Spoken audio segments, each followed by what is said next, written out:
And so, Mr. Hislop, I order Private Eye to pay damages of £600,000. £600,000? That's a disaster.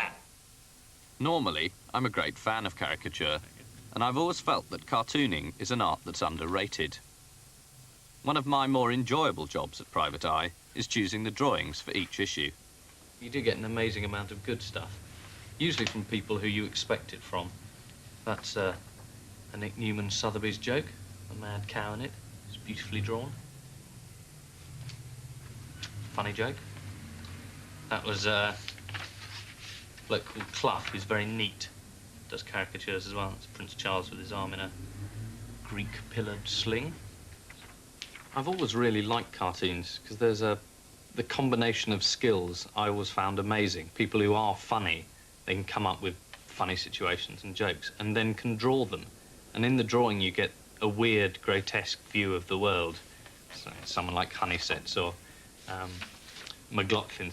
That's a good day, sir, we're a Jehovah's wet nurse joke, which is pretty weak, but I'll probably put it in anyway. I suppose when I was a child I looked at Punch and Private Eye and various other magazines and only read the cartoons, or only looked at the cartoons, like a lot of people still do, I expect. You tend to sell a lot to people who just like the drawings, long before I read the pieces, and I always thought this was terrific.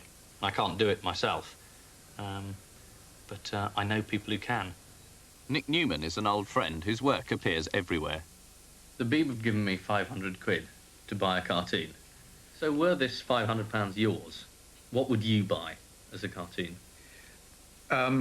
Well, I suppose it depends on how much space I'd have to fill on the wall. I could buy 10 contemporary cartoonists, say, or 5 of bigger drawings or whatever, or 1 Gilray. You know, it's. So I either get one arty 18th century print, or I go and subsidise a bit of modern cartooning. Yeah, I think that's what it comes down to. And it depends also, you know, where's the BBC going to hang this? Is it going to be in the toilet or in the director's room or what? I think it's going to be in the foyer of the new BBC building. So probably you need something fairly pompous and serious then. Right. So is this art, Nick? Are you being an artist here? I'd have to say no. It isn't art at all. I think a lot of cartoonists wished it was art, and I think there are cartoonists who are great artists, but I think the sort of stuff that most of us do is sort of its polyfiller, really. You know, if you get people start saying, yes, it's very interesting, it told us an awful lot about the social situation at the time, and it's actually not what stuff I do is about, and what I'm hoping to do is get an instant chuckle. Really. Yes, you want people to laugh. Yeah.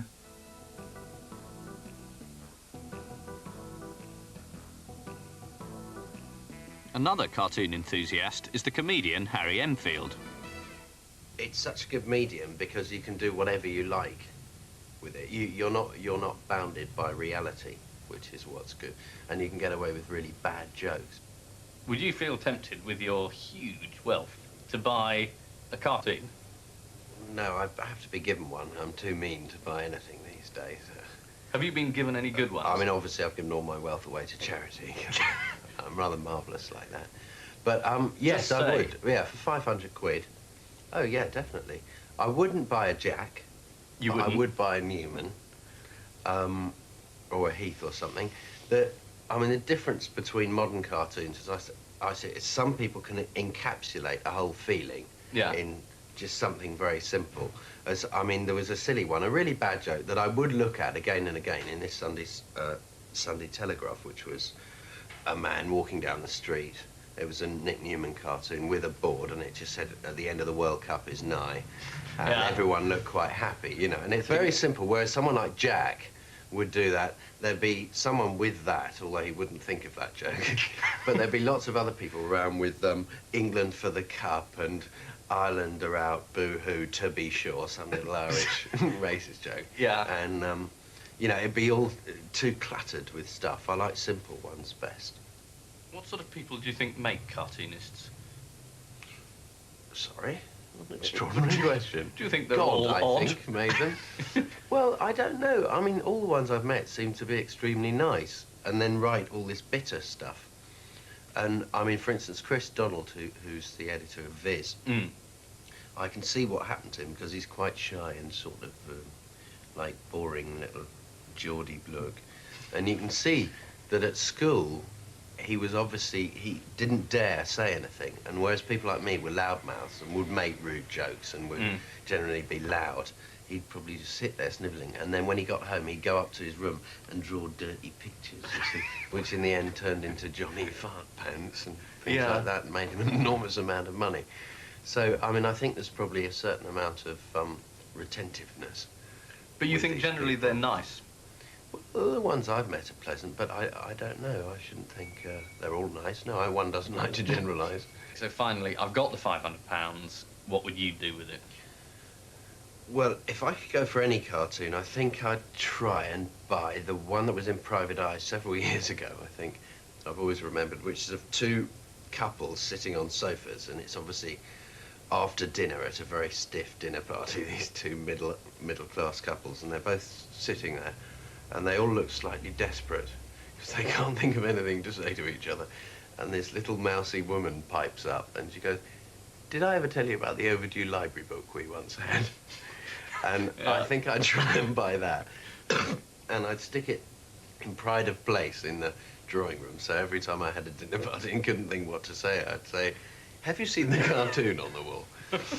And try and get the conversation going again with that. So that's what I'd recommend, because I know you have, having been to dinner at your house, I know it's extremely difficult to think of anything to say to you. God, yes, it was awful. It was very stiff, wasn't it? It was time to seek some serious advice. Chris Beatles runs a fine art gallery in St James's.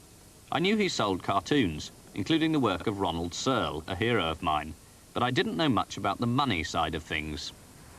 It's always a good investment to spend money on cartoons and illustrators. Right. Because they start from such a low level compared to other areas of fine art. And they're moving, even in today's climate, they're moving faster than other areas. The collectors are pouring into them. Now, however, your £500 is a slight worry. Right. Well, who should I be buying before you depress me? Who should I go for? You should always, at any area of fine art, buy the best. Right. If you get an example, a good little finished example of the best cartoonist, right, even though it's £500 or less, it will still move quite fast. It'll be pulled up by the move in the rest of the market, but it will move at a differential rate. It'll move slower. Right, who are the best? I know who I like, and that's Searle. So is he one of the best? Yes. Amongst the living, he is one of the probably three best. Gerald Scarfe, of course, he is rated as probably the greatest living political cartoonist. Yes, I don't agree with that at all, but that may be my problem. I don't know. He speaks well of you. Oh, good. What about Stedman? Stedman is the other great living cartoonist. And Searle, who, if you can get the other two in an unguarded moment, when they're being relaxed and modest and pointing out their influences, they'll quietly say, Ronald Searle is the best. Right. Oh, well, that's very encouraging. Perhaps I have got some taste, because I always liked his stuff the most. Everybody will know the one at the top there. That's the book jacket of the St Trinian story. Right, yeah. The image that really made Searle more than any others. And, of course, the lemon heart rum. Right, which were the adverts he did. Yes, the stick insect people who got stuck into lemon heart rum during the foggy days of the 50s. So what on this wall can I afford for 500 quid? On this wall, nothing. Oh, great. But there are examples by these artists, by Bateman, by Stedman, by Scarfe. No, not by Scarfe, by Searle, that you can afford. Now, in here is your favourite man. Ah, now that's characteristically Searle. Yes. And what's the caption on that? Yes, those things over there are my husband's. Right. Sorry to dwell on money, but what sort of money is that? That's £450. It's £50 change. £50 change. Now this is Searle again. Again, the nervous line, action-packed. And it says storyboard. Yes, it's a storyboard from Monte Carlo bust. Oh, right. And what would that one go for? That's bang on. That's £500. That's 500 quid. What do you think it takes to be that good as a cartoonist? Well, just to be a good cartoonist, you have to be, first of all, a professional artist. All the good cartoonists I know almost get up in the morning and work like an artist. They don't particularly need extroversion or an obvious sense of humour, but they've got to have a slightly obscure, different vision of the world. So, can I take away a couple and then make a final decision? Sure. I won't steal them. Fine. I'd like to take away the two Searles and think about them, because I think they are really splendid. And this might be the one for the BBC, and that looks like the Board of Governors there. I think it might well be one of those two. A much earlier idol of mine is the 18th century caricaturist James Gilray. Then you could hire his prints for an evening's political entertainment, with a bit of sexual innuendo and social comment thrown in. Gilray did it all brilliantly. Why should I be getting a print rather than a drawing, in Gilray's case? Well, Gilray was a great printmaker, and there are very, very few drawings of his that survive. And the few that do are mostly preliminary, very rough preliminary drawings. I mean, some of the prints you've seen just in this pile, the one of the feet, for instance, I think only 2 impressions of that print have turned up in the last 50, 60, 70 years. Right. And if you went around London in the course of an ordinary year, you could probably buy anything up to 500 watercolours by Rowlands. Right. Which probably really aren't very good, Rowlands and watercolours. Right. So the fact that he was a printmaker, that was his craft, that's what he was good at. Absolutely. Now, this is a very famous image. Yes, I think it's a classic. Bonaparte and the gingerbread men. I really like that.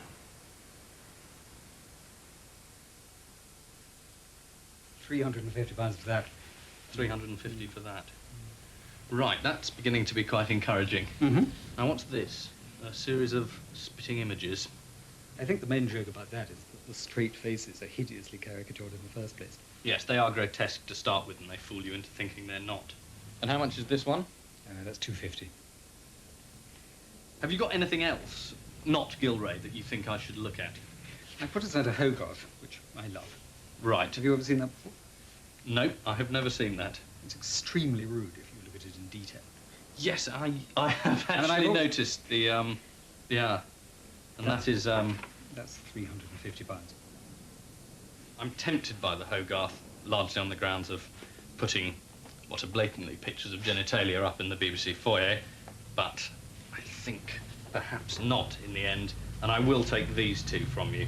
That which is the doubles, the caricatures, which I think is terrific, and that which is the Bonaparte one, which I really like, with the gingerbread. I think that is probably a classic Gilray, isn't it? Absolutely, yes. So what do you make of my choice? I approve of those two. I think it's a pity not to take the Hogarth. I think it would be. A pity. If the money was yours, say the £500 was yours, and you could have any cartoon you wanted, what would you go for? Well, I've collected these for years, so that I think I wouldn't be buying any more Gilrays. I think I'd try and find 10 drawings done this century by cartoonists. Right, and you could get 10 for 500 quid? I think so, by shopping about. Right, so I should perhaps look for some moderns as well. OK. Mel Kalman's gallery was the obvious place to go. At a private view, it was filled with free wine and cheap cartoons, plus a few cartoonists to help dispose of the wine.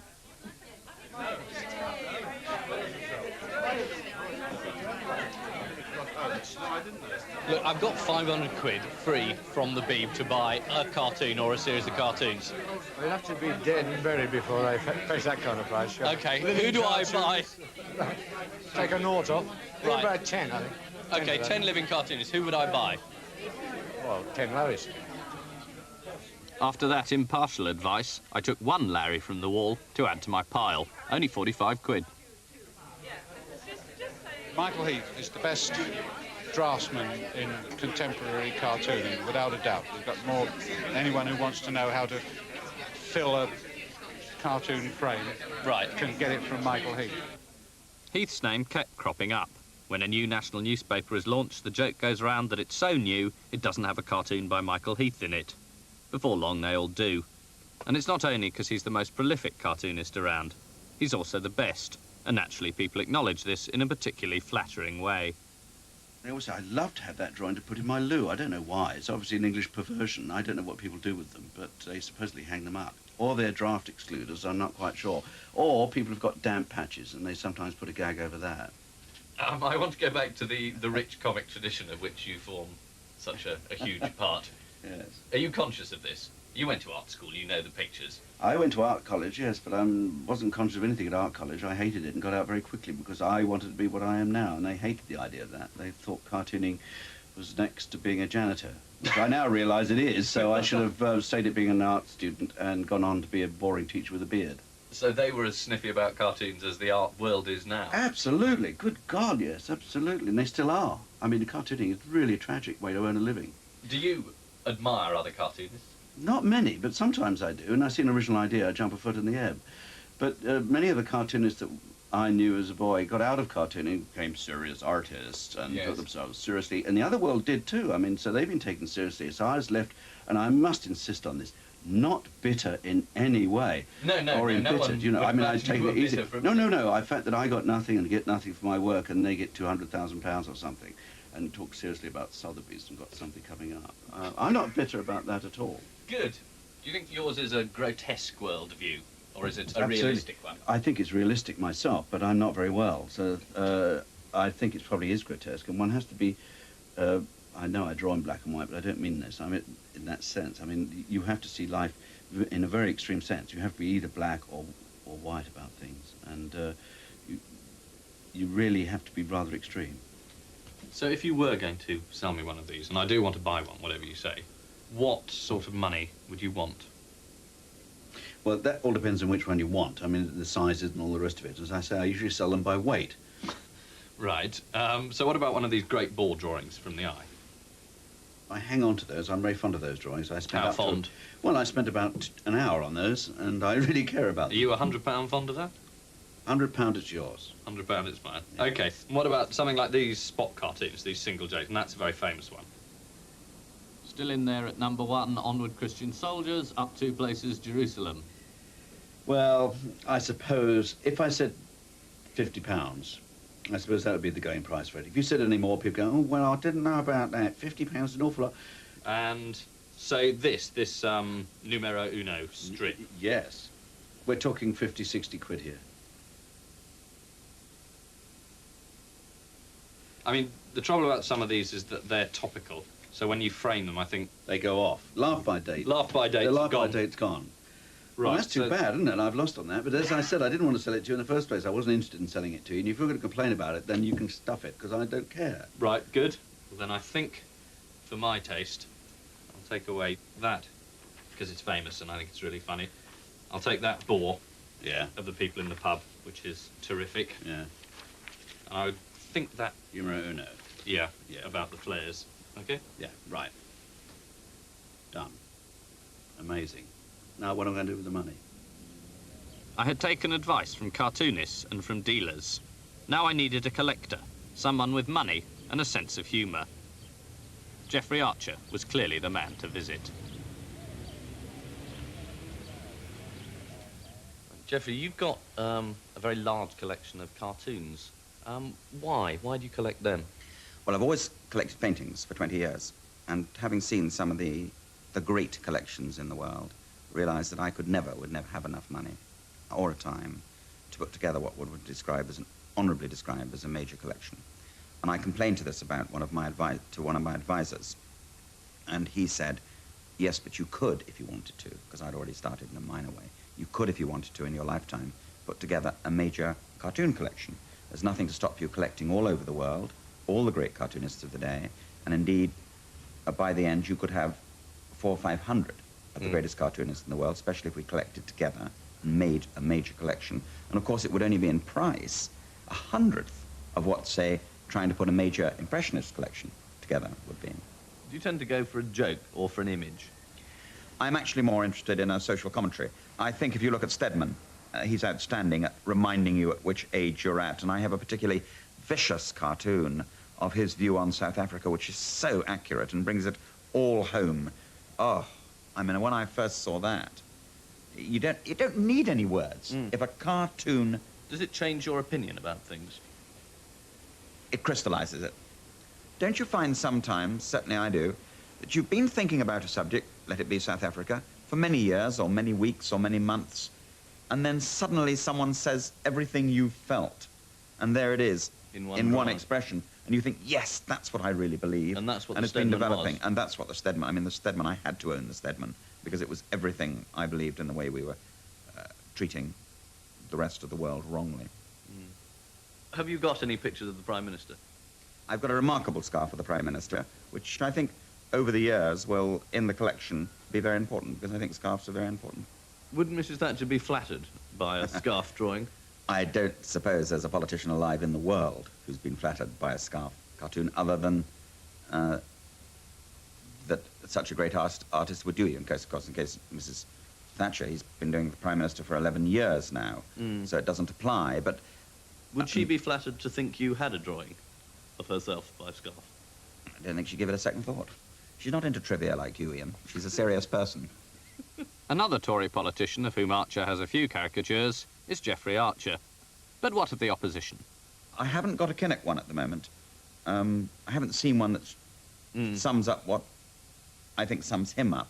And indeed, I will buy it if I do. What would you like to see drawn of Kinnock? Losing the fourth election. You asked for that, Ian. Yes, I suppose I did. If we can return to money, which is, I know, a subject dear to your heart. It fascinates vulgar people like you. It certainly It is, doesn't it's fascinate extraordinary. me. If you had that, a mere £500, what would you spend it on? I'd buy 2 or 3 for that price, I think. So let's say 2. I would wait until I'd seen a cartoon in a national newspaper that I really liked. Right. Which comes up, say, once a year, twice a year. Write to, contact, direct, write to the paper, to the cartoonist direct, and say, I love that picture of X. Would you be kind enough to sell it to me? Because often they will sell it to you direct. The second thing to do is to go to a respectable auctioneer's house and set yourself a sum. Right. Don't go in with your £500, Ian. Sit in front and say, I'm desperately keen to own that Stedman, because you'll find you're at 850 before your little hand has gone up and down, and it's very, very easy to shoot over the top. So by all means, go to Christie's or Sotheby's, but know what you want, know your limit, because a lot of people go flying over the top. They do indeed. I went along to check out Christie's, who were having an auction of cartoons and caricatures. One of the main attractions at the sale was a series of drawings by the late Mark Boxer. I think the BBC would probably be happiest if I bought this one of Esther Ranson, and then they could have it up huge in the foyer. I'm not sure I'm going to do that. Yes, I mean, that's the sort of thing the BBC would like, but would other people? Yes, well, quite. £400 estimate, and I could get driven into what?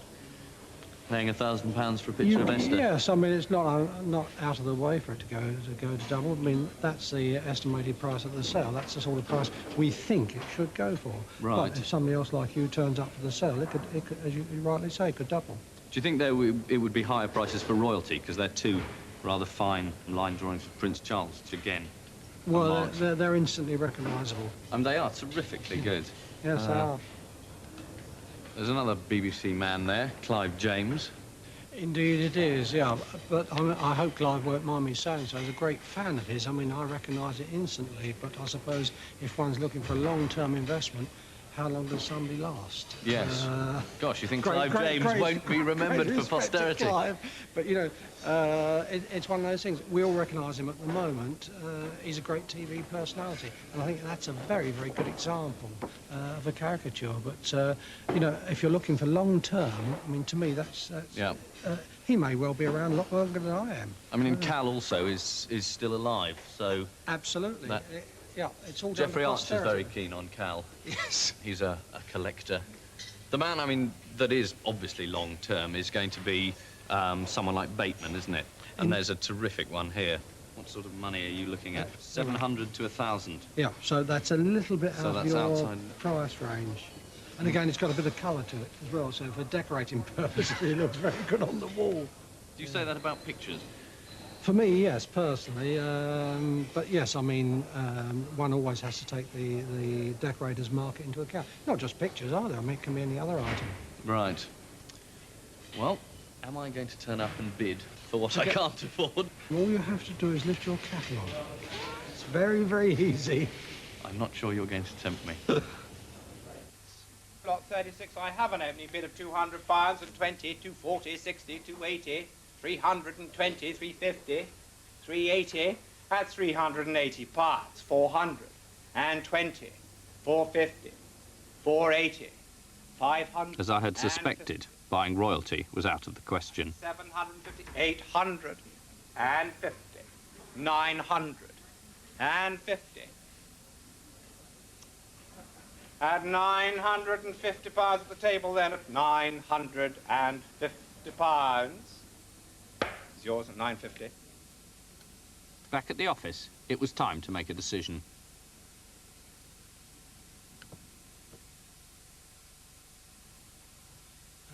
It's so difficult when they're all actually laid out in front of you.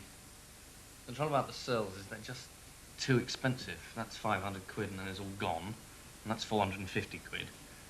Oh, that's a wonderful drawing. A joke about her husband. But it's 450, that's it, really.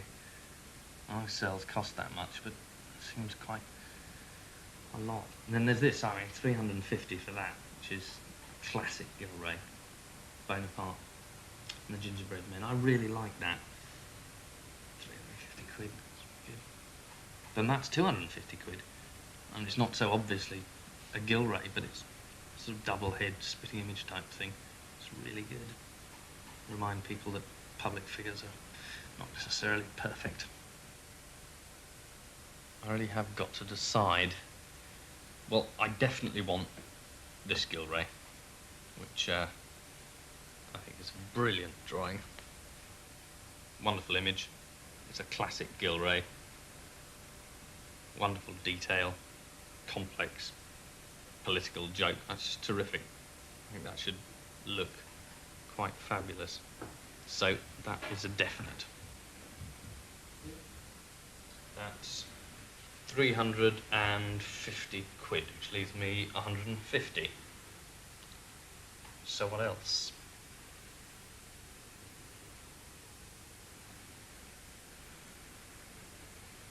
With 150 quid, I'd be very happy to buy just about anything. If I've got to make a decision, I will have the Michael Heath Men in the Pub, drawing from Boers. He really is the best in terms of draftsmanship. And as a last one, because it's in a gallery and it's in an art collection, I think we'll have Larry laughing at Rodin, the Rodin window cleaner, which is a classic Larry drawing.